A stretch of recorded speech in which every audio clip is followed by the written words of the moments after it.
മാന്യ പ്രേക്ഷകർക്ക് വീണ്ടും സ്വാഗതം. നമ്മുടെ ഇന്നത്തെ അതിഥി SNDP യോഗം വൈസ് പ്രസിഡന്റും BDJS സംസ്ഥാന അധ്യക്ഷനും NDA സംസ്ഥാന കൺവീനറുമായ ശ്രീ തുഷാർ വെള്ളാപ്പള്ളിയാണ്. സ്വാഗതം ശ്രീ തുഷാർ വെള്ളാപ്പള്ളി. നമസ്കാരം.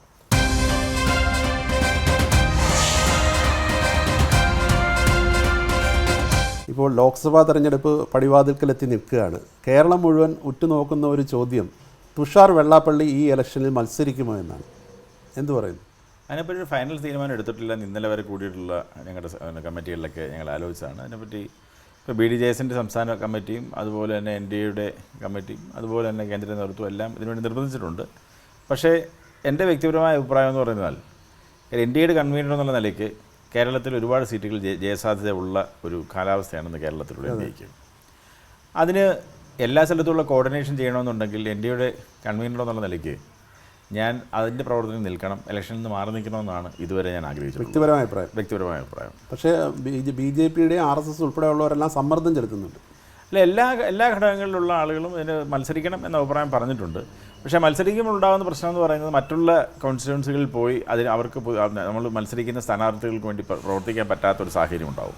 ആ സാഹചര്യം ഉണ്ടായാൽ പല നിയോജകമണ്ഡലങ്ങളും അത് ദോഷം ചെയ്യും എന്നുള്ള തോന്നൽ തന്നെയാണ്. ഞാനത് എല്ലാ ഘടകങ്ങളിലും അറിയിച്ചിട്ടുള്ളതാണ്.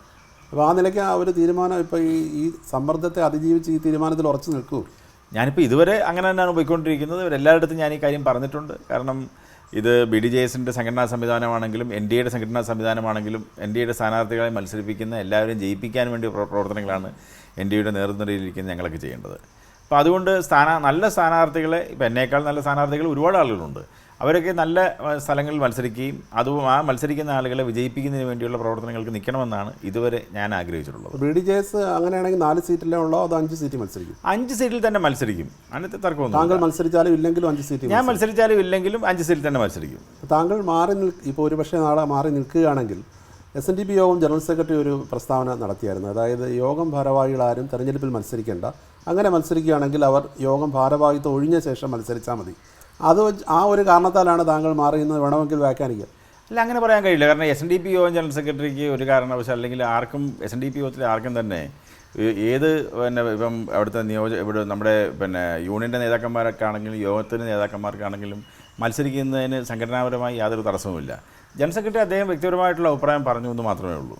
അല്ല, അദ്ദേഹം പറഞ്ഞതിന് ഒരു കാരണം എന്ന് പറഞ്ഞാൽ മുൻ ഭാരവാഹികൾ തെരഞ്ഞെടുപ്പിൽ മത്സരിച്ചപ്പോൾ ഉണ്ടായ അനുഭവത്തിൻ്റെ വെളിച്ചത്തിലാണ് അദ്ദേഹം ഇത് പറയുന്നതെന്ന് പറയുകയുണ്ടായി. അല്ല, അദ്ദേഹത്തിൻ്റെ വ്യക്തിപരമായ അഭിപ്രായമാണത്. അദ്ദേഹം പറഞ്ഞത് എന്താണ്? കാരണം എൻ്റെ അഭിപ്രായം ഈ പറയുന്ന SNDP യോഗത്തിൻ്റെ നേതാക്കന്മാരാരും മത്സരിക്കരുത്, നിഷ്പക്ഷരായി നിൽക്കണം എന്നാണ് എൻ്റെ ആഗ്രഹം എന്നാണ് അദ്ദേഹം പറഞ്ഞത്.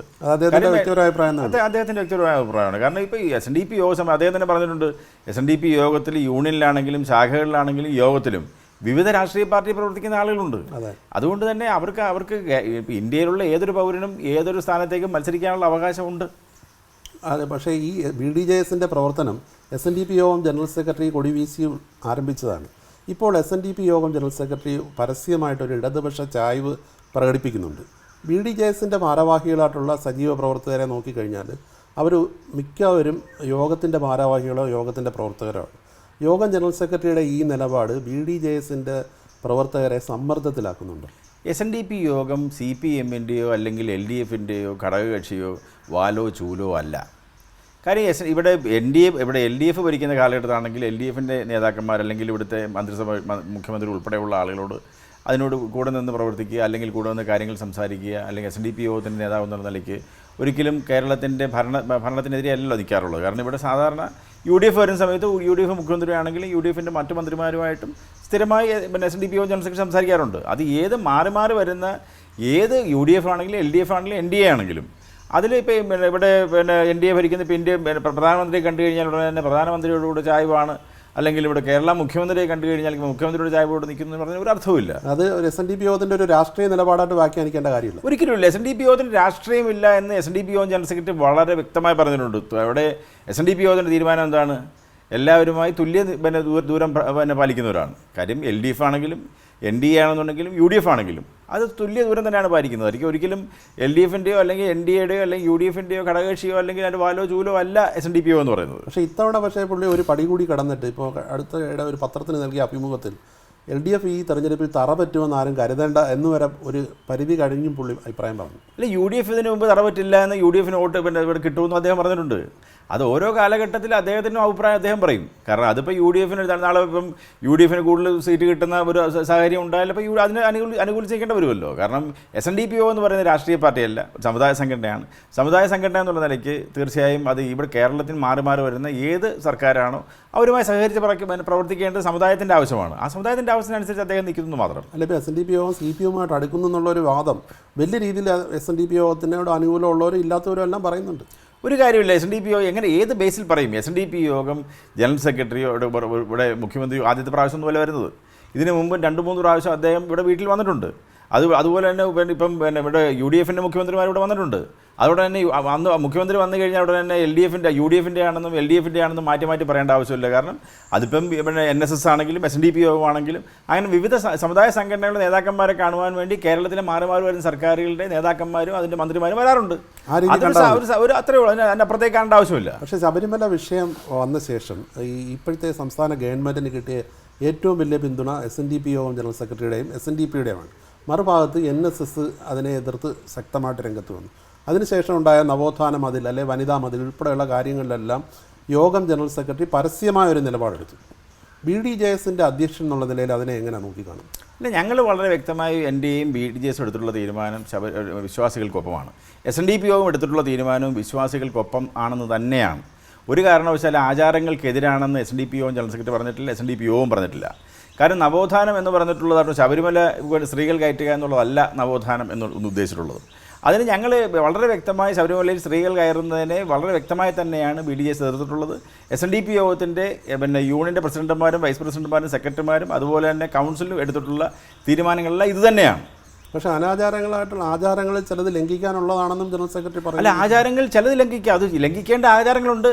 അനാചാരങ്ങളും ആചാരങ്ങളും ഉണ്ടല്ലോ, രണ്ടും രണ്ടായി കാണാൻ കഴിയണം. പക്ഷേ വനിതാ മതിൽ പങ്കെടുത്തപ്പോൾ സ്വാഭാവികമായിട്ട് ഇടതുമുന്നണി മുന്നോട്ട് വെച്ച ഒരു നയത്തെ പിന്തുണയ്ക്കുകയാണെന്ന് വേണം. അല്ലേ, അന്ന് ഞങ്ങളോട് അത് ആ ലാസ്റ്റ് നിമിഷം വരെ പറഞ്ഞിട്ടില്ല. അത് ഒരു കാരണം അത് ശബരിമലയ്ക്കെതിരാണെന്ന് പറഞ്ഞിട്ടില്ല. വനിതാ മതിൽ എന്ന് പറയുന്നത് നവോത്ഥാന പ്രസ്ഥാന കാര്യം. ഒരു കാലഘട്ടത്തിൽ LDF ഒരു കാരണവശാലും SNDPO-ത്തെ അംഗീകരിക്കാത്ത ഗുരുദേവനെ അംഗീകരിക്കാതിരുന്ന ആളുകൾ, ഗുരുദേവൻ്റെ കഴുത്തിൽ കയറിട്ട് വലിക്കുകയും ഗുരുദേവനെ ക്രൂസിൽ തിരക്കുകയും ചെയ്ത ആളുകൾ, അവർ ഒരു കാലം അവർക്ക് നിവൃത്തിയില്ലാതെ വരുന്നൊരു സമയത്ത് SNDPO ജനറൽ സെക്രട്ടറിയോട് അപേക്ഷിച്ചപ്പോൾ അദ്ദേഹം അവർ ഞങ്ങൾക്ക് നൽകിയ സമുദായത്തിന് നൽകിയ ഒരു അംഗീകാരമായി മാത്രം കണ്ടുകൊണ്ടാണ് അതിനെ സഹായിച്ചത്. അതിനാൽ ഒരു കാരണവശാലും അത് സ്ത്രീകൾക്ക് ശബരിമലയിൽ കയറുവാൻ വേണ്ടിയുള്ള അനുകൂല നിലപാടാണെന്ന് ഒരിക്കലും കാണേണ്ട ആവശ്യമില്ല. ആ രീതിയിൽ LDF കീഴടങ്ങലാണോ അവരുടെ ഒരു കീഴടങ്ങലായിട്ട്? തീർച്ചയാണല്ലോ. കാരണം ഇത് ഒരു കാലം ഗുരുദേവൻ്റെ കഴുത്തിൽ കയറിട്ട് വലിച്ചപ്പോൾ, അതുപോലെ തന്നെ ഗുരുദേവനെ ക്രൂസിൽ തെരച്ച സമയത്ത് ഒരു ഘട്ടത്തിലും അവരത് അബദ്ധമായി പോയി എന്ന് പറഞ്ഞില്ല. പക്ഷേ ഇത് മറ്റൊരു ഘട്ടത്തിൽ നിവൃത്തിയില്ലാതെ വന്നപ്പോൾ അവർക്ക് അങ്ങനെ ചെയ്യേണ്ടേ വന്നു. മറ്റൊരു കാര്യം എന്ന് പറഞ്ഞാൽ യോഗം ജനറൽ സെക്രട്ടറി തന്നെ പറഞ്ഞു BJP ഒരു സവർണ പാർട്ടിയാണെന്ന്. താങ്കൾക്ക് ആ അഭിപ്രായമുണ്ടോ? ആ അഭിപ്രായമൊന്നുമില്ല. ഞാൻ അതിനകത്ത് നിന്ന് പ്രവർത്തിക്കുന്ന ഒരാളാണല്ലോ. അങ്ങനെ ഒരു അഭിപ്രായമില്ല. കാരണം ഇവിടെ സവർണനും അവർണനും എന്നുള്ള ആ ഒരു വ്യത്യാസമുള്ള കാലഘട്ടമൊക്കെ കഴിഞ്ഞുപോയി. ഇന്ന് എല്ലാവരും ഒറ്റക്കെട്ടായി നിൽക്കുന്ന, അല്ലെങ്കിൽ സമുദായങ്ങൾ തന്നെ ഹിന്ദു മുസ്ലിം ക്രിസ്ത്യാനി എന്ന് പോലുമുള്ള ആ സമുദായ ചിന്തകളൊക്കെ ഒരു പരിധി വരെ മാറി വരുന്നൊരു കാലഘട്ടമാണ്. അപ്പോൾ അതുകൊണ്ട് ആ ഒരു ചോദ്യത്തിന് തന്നെ പ്രസക്തമല്ല. ഇപ്പോൾ BDJS BJP-യായിട്ട് സഹകരിച്ചപ്പോൾ പല പദവികളും ലഭിക്കും എന്നൊരു പ്രതീക്ഷയുണ്ടോ? അങ്ങനെ വാഗ്ദാനങ്ങൾ ഉണ്ടായിരുന്നു, ചിലപ്പോൾ അങ്ങനെ ഒരു ധാരണ ഉണ്ടായിരുന്നു എന്ന് എല്ലാവർക്കും അറിയാം. പക്ഷേ ആ രീതിയിൽ പ്രതീക്ഷിച്ച രീതിയിലുള്ള പദവികളൊന്നും കിട്ടിയല്ലോ. കാര്യം 4-5 പോസ്റ്റുകൾ കൊടുത്തിട്ടുണ്ട് ഓൾറെഡി. പക്ഷേ അതൊന്നും വലിയ രീതിയിൽ അല്ല, ഞങ്ങളതേ ഉദ്ദേശിച്ചിട്ടുള്ളൂ. ഞാൻ വളരെ വ്യക്തമായി പറഞ്ഞല്ലോ, ഒരു MP-യോ അല്ലെ മന്ത്രിയോ ഒരു പ്രാവശ്യം പോലും ഞാൻ ചോദിച്ചിട്ടില്ല. ഇതിനു മുമ്പ് ഞാനിവിടെ MP ആകും എന്ന് പറഞ്ഞുകൊണ്ട് വലിയ വാർത്ത വന്ന സമയത്ത് ഞാൻ ദുബൈയിലായിരുന്നു. ആ ദിവസവും വളരെ വ്യക്തമായി ഞാൻ പറഞ്ഞ ഒരു ആപ്ലിക്കേഷൻ, ഞാനിവിടെ ഒരു നോമിനേഷൻ ഫില്ല് ചെയ്യണമെങ്കിൽ എനിക്ക് എൻ്റെ പേപ്പർ ശരിയാക്കണത്തിന് 1 മാസം സമയം വേണം. അതുപോലും ചെയ്യാത്ത എന്നെക്കുറിച്ചിട്ട് ഇങ്ങനെ ഒരു കാര്യം പറയേണ്ട ആവശ്യം അത് ചില തൽപര വ്യക്തികൾ ഉണ്ടാക്കിയിട്ടുള്ള വാർത്തകൾ മാത്രമാണ്. പാർലമെൻറ്റിൻ്റെ രാഷ്ട്രീയത്തോട് താല്പര്യമില്ലേ? അല്ല, ഞാൻ ഇതുവരെ രാഷ്ട്രീയത്തിൽ ഞാൻ അന്ന് ഇപ്പോൾ ആളുകൾ എടുക്കേണ്ട ഒരു തീരുമാനം വന്നാൽ എടുക്കും. അല്ല, BJP-യോടൊപ്പം ചേർന്ന് നിന്ന് പ്രവർത്തിക്കാൻ അങ്ങനെയാണ് തീരുമാനിച്ച എന്തടിസ്ഥാനത്തിൽ? അതിൻ്റെ കാര്യം BJP-യുടെ നിലപാടുകൾ പലതും ഇന്ന് രാജ്യത്തിന് ഏറ്റവും ഗുണകരമായിട്ടുള്ള നിലപാടെടുക്കുന്നവരല്ലേ ഇന്ന് സെൻട്രൽ ഗവൺമെൻറ് എന്ന് പറയുന്നത്. ഞാൻ ചോദിക്കട്ടെ, ഇപ്പോൾ ഇന്ത്യക്ക് ഇത്രയും വർഷമായിട്ടുണ്ടാകാത്ത എത്രയോ വലിയ നേട്ടങ്ങൾ ഇന്ത്യയിൽ ഉണ്ടായിക്കഴിഞ്ഞു. കേരളത്തിലും ആ മാറ്റം തീർച്ചയായും ഉണ്ടാവും. പക്ഷേ പൊതുവേ SNDP യോഗത്തിനടക്കം താല്പര്യമില്ലാത്ത സംവരണം ഉൾപ്പെടെയുള്ള വിഷയങ്ങളിൽ, സാമ്പത്തിക സംവരണം ഉൾപ്പെടെയുള്ള വിഷയങ്ങളിൽ ഒരു അനുകൂല നിലപാടല്ല കേന്ദ്രത്തിൽ നിന്നും കേരളത്തിൽ നിന്നും ഉണ്ടായി. അങ്ങനെയാണെങ്കിൽ ഈ പറയുന്ന LDF-ഉം അല്ലെങ്കിൽ കമ്മ്യൂണിസ്റ്റ് പാർട്ടി എടുത്തിട്ടുള്ള നിലപാട് ഈ സാമ്പത്തിക സംവരണത്തിന് അനുകൂലമായിട്ടുള്ള നിലപാടല്ല അവിടെ എടുത്തത്. അല്ല, കേരളത്തിലെടുത്തതിനെ യോഗം എതിർത്തായിരുന്നു. അല്ല, അതുപോലെ കാര്യം ഏത് കക്ഷികളിലും ഞങ്ങൾ ഇവിടെ BJP അല്ലല്ലോ, ഇവിടെ BDJS ആണല്ലോ.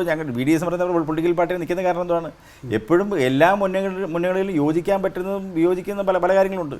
പക്ഷേ യോജിക്കാൻ പറ്റുന്ന മേഖലയിൽ യോജിക്കുകയും പിന്നെ വിയോജിക്കാൻ പറ്റുന്ന മേഖലകൾ വിയോജിക്കുകയും ചെയ്യുക. അതിനെക്കുറിച്ച് അഭിപ്രായം വളരെ വ്യക്തമായി ഞങ്ങൾ പറഞ്ഞിട്ടുണ്ട്. ഇപ്പോൾ താങ്കൾ എൻ ഡി എയുടെ കേരള കൺവീനറാണ്. ഇപ്പോൾ എൻ ഡി എയിലെ ഘടകകക്ഷികളോട് അതിലെ മുഖ്യ കക്ഷിയായ BJP-യുടെ സമീപനത്തെക്കുറിച്ച് താങ്കളുടെ അഭിപ്രായം എന്താ? ഒരു കുഴപ്പമില്ല, വളരെ ഭംഗിയായി തന്നെയാണ് ഒരു കാര്യങ്ങളെല്ലാം കൊണ്ടുപോയിക്കൊണ്ടിരിക്കുന്നത്. പക്ഷെ അങ്ങനെയാണെങ്കിൽ അതിലെ ഒരു ഘടകകക്ഷിയായിരുന്ന അല്ലെ അതിലെ ഒരു പ്രധാന മുന്നണി നേതാവായിരുന്ന CK ജാനുവിനെ പോലൊരു ആദിവാസി നേതാവ് ആ മുന്നണി വിട്ടുപോയി. എന്തുകൊണ്ടായിരിക്കും? അതെനിക്ക് അറിഞ്ഞൂടാ. പിന്നെ താങ്കൾ മുന്നണി കൺവീനറാണ്. അല്ല, മുന്നണി കൺവീനർ എന്നുള്ളത് എനിക്കറിയേണ്ട കാര്യം. വിട്ടുപോകുന്നതിനുള്ള കാര്യം എനിക്ക് അറിഞ്ഞുകൊണ്ട് ഞങ്ങൾ എന്നോട് പറഞ്ഞിട്ടില്ല. അവർ കാര്യം തുറന്നു പോകുന്നതിന് ബുദ്ധിമുട്ടുണ്ട് എന്ന് പറഞ്ഞു. അവർ ഉദ്ദേശിച്ചിട്ടുള്ള ചിലപ്പോൾ സ്ഥാനങ്ങളോ അല്ലെങ്കിൽ വേറെ പലതും ഉദ്ദേശിച്ചിട്ടുണ്ടാകാം, അത് കിട്ടിയില്ലായിരിക്കാം. അതുകൊണ്ടായിരിക്കും അവർ വിട്ടുപോയി. കൺവീനർ എന്നുള്ള നിലയിൽ ഇക്കാര്യം ഒന്നും ചർച്ച എന്നോട് പറഞ്ഞിട്ടില്ല അവർ. അപ്പോൾ വരാൻ പോകുന്ന തെരഞ്ഞെടുപ്പിൽ NDA മുന്നോട്ട് വയ്ക്കുന്ന അജണ്ട എന്തായിരിക്കും? NDA മുമ്പോട്ട് വയ്ക്കുന്ന അജണ്ട എന്ന് പറയുന്നത് ഏറ്റവും പ്രധാനമായി ഇന്ന് ഇന്ത്യ ഗവൺമെൻറ് എടുത്തിട്ടുള്ള ഇത്രയും കഴിഞ്ഞ 5 വർഷം കൊണ്ട് എടുത്തിട്ടുള്ള തീരുമാനങ്ങളും അതുകൊണ്ട് ഇന്ത്യക്ക് കിട്ടിയിട്ടുള്ള ഗുണങ്ങളും അതിൻ്റെ തുടക്കം മാത്രമാണ്. ശരിക്കും പറഞ്ഞാൽ കഴിഞ്ഞ 19-60 വർഷക്കാലമായിട്ട് മാറി ഇവരെല്ലാം ഭരിച്ച ശേഷം ഇതുവരെ ചെയ്യാൻ പറ്റാതിരുന്ന ഒരുപാട് കാര്യങ്ങൾ കഴിഞ്ഞ 5 വർഷം കൊണ്ട് ചെയ്ത് കഴിഞ്ഞു. ഈ 5 വർഷം കൊണ്ട് ചെയ്യുക എന്ന് പറയുന്നത് ഒരു നിസ്സാര കാര്യമല്ല. ഇത്രയും ഇതിൻ്റെയൊക്കെ തുടക്കം മാത്രം ഇട്ടിരിക്കുക. ഇനി അതിൻ്റെയൊക്കെ കൂടുതൽ മുന്നോട്ട് ഇന്ത്യക്ക് പോകണമെന്നുണ്ടെങ്കിൽ തീർച്ചയായും തുടർഭരണം ഉണ്ടായാലേ മതിയാകും. അതായത് മോദിയുടെ നേതൃത്വത്തിൽ ഒരു ഗവൺമെൻറ് ഉണ്ടായാലേ മതിയാകും. അതല്ലെങ്കിൽ ഒരു കാരണവശാലും ഈ പറയുന്ന ഇത്രയും വർഷം ഈ 5 വർഷം ചെയ്ത ജോലി അതിൻ്റെ ഒരു ശരിയായിട്ട് അതിൻ്റെ ഗുണം ഇന്ത്യയിൽ ജനങ്ങൾക്ക് മുഴുവൻ കിട്ടണമെന്നുണ്ടെങ്കിൽ ഇനിയും ഒരു 10 വർഷമെങ്കിലും ഈ ഗവൺമെൻറ് പോകണം. പക്ഷേ ഈ 5 വർഷക്കാലത്ത് പിന്നോക്ക സമുദായങ്ങൾക്ക് വല്ല പ്രയോജനം ഉണ്ടായിട്ടുണ്ട്? ഒരു ദോഷങ്ങളും ഉണ്ടായിട്ടില്ലല്ലോ. പ്രത്യേകം എന്ത് ഗുണമാണ് കഴിഞ്ഞ 10-60 വർഷം കൊണ്ട് പിന്നോക്കക്കാർക്ക് ഇവിടെ കിട്ടിയിട്ടുള്ളത്? അല്ല, മെച്ചം എന്താ ഉണ്ടായിട്ടുണ്ട്? അല്ല, ഇത് ഈ പറയുന്ന 60 വർഷം ഭരിച്ചവർ എന്താ മെച്ചം ചെയ്തിട്ടുള്ളത്? അതിനേക്കാൾ ഏതായാലും ഗുണകരമായിട്ടുള്ള മെച്ചങ്ങളൊക്കെ ഇന്നത്തെ സർക്കാർ ചെയ്തിട്ടുണ്ട്. ഇപ്പോൾ ഈ പറയുന്ന കൃഷിക്കാർക്ക് ഉൾപ്പെടെയുള്ള കാര്യം ഇത് കോമൺ ആയിട്ട് എല്ലാവർക്കും ഇന്ത്യ ഗവൺമെൻറ് എന്ന് പറയുന്നത് ഒരു പ്രത്യേക വിഭാഗത്തിൻ്റെ മാത്രമല്ലല്ലോ, അത് വളരെ വ്യക്തമായിട്ട് നിന്നിട്ടുണ്ട്. എടുത്ത് കൃഷിക്കാർക്ക് ഉൾപ്പെടെ എല്ലാ വിഭാഗത്തിൽപ്പെടുന്ന ആളുകളും ജാതിയും അല്ലെങ്കിൽ ഒരു വർണ്ണവിഭേദങ്ങൾക്കെതിരെ തന്നെ ഒന്നും ഒരു ബുദ്ധിമുട്ടില്ലാത്ത രീതി എല്ലാവർക്കും ചെയ്തു കൊടുത്തിട്ടുണ്ട്. ഇപ്പോൾ കേരളത്തിലേക്ക് വന്നു കഴിഞ്ഞാൽ കഴിഞ്ഞ നിയമസഭാ തെരഞ്ഞെടുപ്പിൽ BDJS-ൻ്റെ വളരെ മികച്ച പ്രകടനമാണ്. ഈ ലോക്സഭാ തെരഞ്ഞെടുപ്പിൽ എന്താണ് അതിൽ നിന്നൊരു മെച്ചപ്പെട്ട രീതിയിലേക്ക് പോകും? എന്താ പ്രതീക്ഷിക്കുന്നത്? തീർച്ചയായും അതിനേക്കാൾ വളരെ മെച്ചപ്പെട്ട രീതിയിലേക്ക് പോകും. തീർച്ചയാണത്. കാര്യം കഴിഞ്ഞ നിയമസഭാ ഇലക്ഷനിൽ മത്സരിക്കുന്ന സമയത്ത് ഒരു കാരണവശാലും ഒരു സീറ്റ് പോലും കിട്ടും എന്നുള്ള തോന്നൽ കേരളത്തിലെ ജനങ്ങൾക്കില്ലായിരുന്നു, വോട്ടർമാർക്കില്ലായിരുന്നു. പക്ഷേ ഇന്ന് ഇലക്ഷൻ നമ്മൾ ഫേസ് ചെയ്യുന്നത് ഇവിടെ കേരള സംസ്ഥാന സർക്കാരിൽ പിന്നെ മുഖ്യമന്ത്രിയെ കണ്ടെത്താൻ വേണ്ടിയിട്ടില്ല. ഇന്ന് മോദി സർക്കാരിന് വേണ്ടി നടത്തുന്ന ഒരു ഇലക്ഷനാണിത്. ഇന്ത്യക്ക് നാളുകൾ വളർച്ച ഉണ്ടാകണമെന്നുണ്ടെങ്കിൽ ഇന്ത്യക്കാരനെ മറ്റുള്ളവരുടെ മുമ്പിൽ ഉയർത്തി നിൽക്കാൻ കഴിയണമെന്നുണ്ടെങ്കിൽ മോദി സർക്കാർ തിരിച്ചു വന്നേ മതിയാവും. അതുകൊണ്ട് കേരളത്തിലെ മുഴുവൻ ചെറുപ്പക്കാരും ചിന്തിക്കാൻ കഴിവുള്ള മുഴുവൻ ആളുകളും രാഷ്ട്രീയ ഭേദമന്യേ തീർച്ചയായും ഈ പ്രാവശ്യം NDA സ്ഥാനാർത്ഥികൾക്ക് വോട്ട് ചെയ്യും എന്നുള്ള കാര്യത്തിൽ യാതൊരു സംശയവുമില്ല.